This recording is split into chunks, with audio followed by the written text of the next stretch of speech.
Now, at this point, we agree with what the governor is putting forward. It's a lawsuit filed more than a decade ago, started with 4 plaintiffs, grown to about 200, affects an estimated target population of 1,700 people, and now is on its 3rd governor.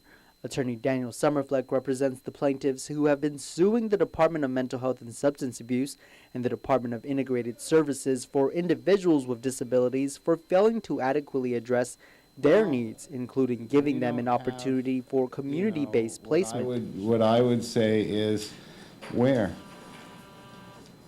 Where are the improvements?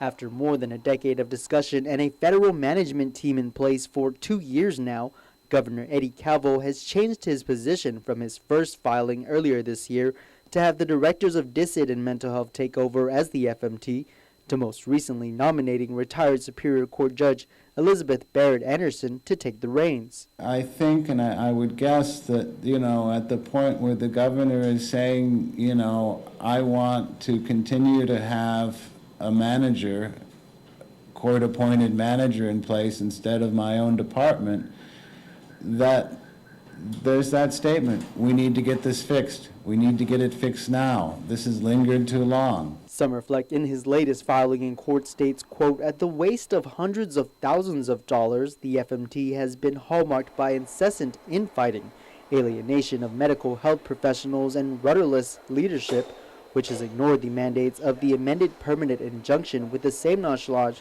as have the defendants for the past 8 years.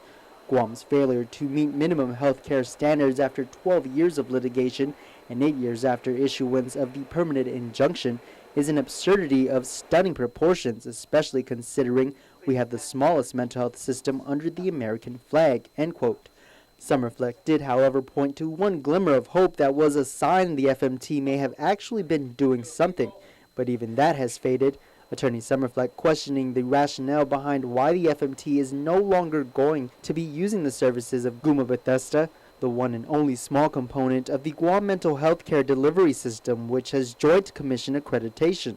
According to the lone FMT member, Dr. James Kiffer, the reason is because they were unable to agree to terms of a new contract with Guma Bethesda, and as a consequence, the Attorney General's office determined the FMT should cancel negotiations and the RFP and relocate the 7 clients to mental health's residential program. What does common sense dictate you do then? Put out a new RFP. Somerfleck also alleges that a little over half of the workers at mental health with direct contact with his clients have professional crisis management training. If only 50% have been trained, then the other 50% have not been trained.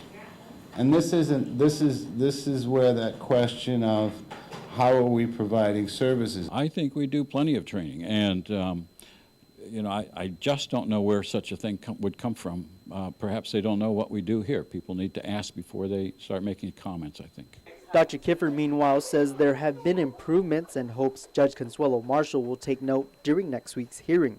I'm looking very closely at the amended permanent injunction, taking it apart sentence by sentence, and looking at what we've done and what meets the criteria in that amended permanent injunction. So she has something in mind about what she will say when a task is complete.